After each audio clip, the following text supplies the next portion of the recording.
Sejam bem-vindos a mais uma edição do Jornal Newton Links. E essa edição, o JNL é em comemoração aos 348 anos da cidade de Manaus. E aqui você acompanhará a história de Manaus do passado, do agora e os sonhos para o futuro. Fique com a gente, o JNL já está no ar.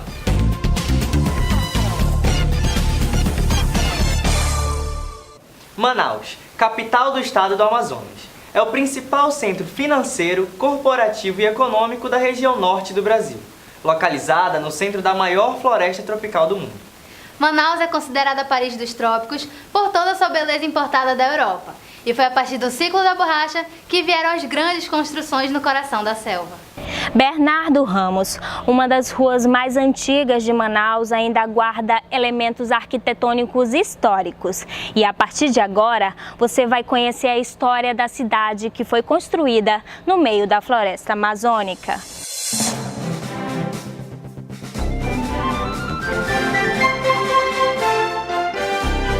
Criada em 1669, a Paris dos Trópicos completa 348 anos de muita história e identidade cultural.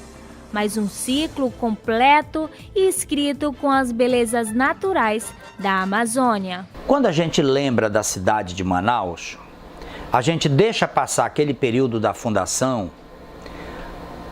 1669, a Manaus dos viajantes, que falavam que a Manaus era uma cidade de casas cobertas de palha, com ruas sinuosas, e a gente começa a entender a Manaus a partir do governo de Eduardo Ribeiro. Foi no governo de Eduardo Ribeiro e no período da borracha que Manaus começou a se desenvolver. Influenciado por visitas em países da Europa, o então governador começou a construir na área central da cidade ruas e monumentos que fazem parte da época em que a capital era feita para a elite. Porque a partir da chegada dele como secretário de Estado e governador por 3 mandatos, ele construiu esta cidade que nós temos hoje, né? Ele sonhou com grandes momentos, com o Teatro Amazonas, com o Palácio da Justiça, com a Alfândega e tudo aquilo que ainda temos, que ainda restou depois do segundo momento.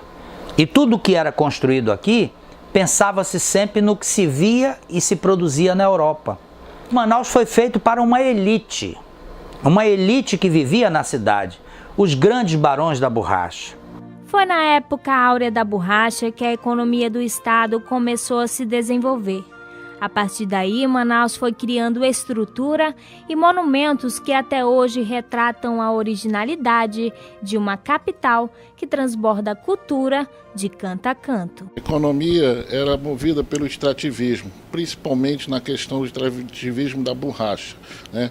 Borracha pela qual, né, desenvolveu toda a economia do nosso estado, impulsionada principalmente pelo setor automobilístico dos Estados Unidos, né, o famoso Ford, Henry Ford, né, fez desenvolver a economia, no sentido de que, né, veio o Teatro Amazonas, veio a criação do porto pelos ingleses, trouxe vários benefícios à nossa cidade, né? Também a questão da luz elétrica e esse desenvolvimento com a criação, até com o surgimento dos famosos barões da borrachas, né, que ditavam e comandavam tanto a economia como a política local. Inaugurado em 1907, o Porto de Manaus foi o ponto de embarque e desembarque de imigrantes na época da borracha. E ainda hoje continua sendo um dos meios de entrada e saída da capital. No Porto de Manaus desembarcam visitantes do mundo inteiro. Por aqui já passaram milhares de turistas que chegam na capital para conhecer as belezas da cidade. Se você gostou dessa matéria, não saia daí. No próximo bloco nós falaremos um pouco da Manaus do agora e os sonhos para o futuro. Nós voltamos já.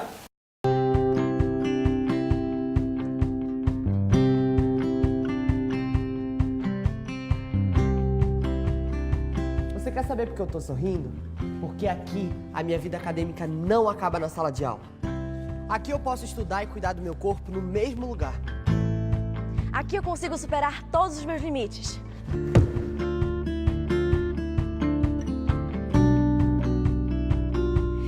Aqui na Newton Lins, eu respiro cultura o tempo todo. Aqui, eu faço diferencial na minha comunidade. E com 1 milhão de metros quadrados, eu consigo fazer tudo isso no mesmo lugar.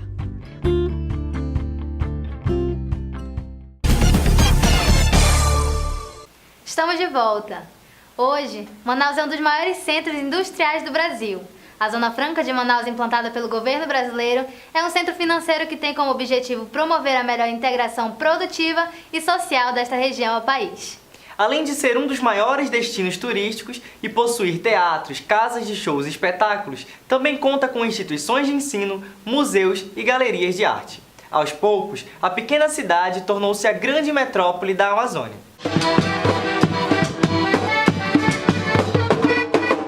Manaus se consolidou como a 7ª capital mais populosa do Brasil. Os últimos dados do IBGE apontam que o município tem o 6º maior PIB do país. A cidade, que não tinha uma economia interna com o fim do ciclo da borracha, mudou a partir de 1967, com a implantação da Zona Franca. A Zona Franca ela foi criada com 3 situações: o comércio, a indústria e a agricultura. Se desenvolveu primeiramente o comércio, logo em seguida a indústria e, infelizmente, a agricultura nunca saiu do papel. Sildinar Rosana, nascida no Maranhão, veio para Manaus há mais de 30 anos na expectativa de realizar seus sonhos em uma nova cidade. Morava numa cidade bem pequena, né? Minha família, nós éramos 8 irmãos, não tinha emprego, precisando trabalhar. Aí o meu irmão mais velho veio na frente para Manaus, conseguiu trabalho, se estabeleceu. Aí, um tempo depois, ele mandou me buscar, eu e outro irmão. Consegui trabalho, que era difícil lá, aqui eu consegui. Aí nós viemos para Manaus. Estamos até hoje, há 30 anos, que nós estamos aqui em Manaus. Localizada no extremo norte do país, a cidade destaca-se pelo seu patrimônio arquitetônico e cultural, que se distribui em prédios, museus, teatros e praças, o que é um excelente atrativo para turistas de todo o mundo. Teatro de Manaus e o Encontro das Águas. De Manaus, só posso dizer tudo de bom, beleza. A cidade que foi cosmopolita no passado e que mantém a tradição até hoje com a hospitalidade do povo que existe em Manauara. Se no passado éramos 100 mil habitantes, hoje a população de Manaus já passa dos 2 milhões. A metrópole que cresceu no meio da floresta amazônica, hoje é a cidade do desenvolvimento. Mas o que esperar da Manaus do futuro? Uma Manaus melhor, no futuro brilhante para nossa Manaus. Bons políticos, não é? Um bom exercício, eu vou dizer, crítico, de ampliação não só do olhar, como das vozes, também da diversidade cultural que tem em Manaus, no nosso estado, né? Respeito. Lembra da dona Sildinar do começo da matéria? Perguntamos para ela se voltaria para sua terra. Olha só a resposta dela. Eu adquiri Manaus como minha cidade, amo aqui, amo estar aqui. E daqui eu não saio mais, para minha terra, só a passeio. A Universidade Newton Lins homenageia também essa cidade da qual faz parte e que escreve com muito prestígio e tradição capítulos na sua história. Parabéns Manaus, parabéns Paris dos Trópicos. E como é bom morar no coração da selva, não é mesmo, Rodrigo? É isso mesmo, Érica. Como é bom fazer parte dessa história. O Jornal Newton Lins fica por aqui. Mas antes de encerrar, você pode nos ajudar a fazer o Jornal Universitário mandando as suas sugestões para o e-mail que aparece na sua tela. Compartilhe esta edição em suas redes sociais. O JNL é nosso. E esta é a nossa última edição à frente do Jornal Newton Lins. Queremos agradecer o apoio de toda a equipe. Desejamos boas-vindas aos novos apresentadores. Até a próxima. Tchau.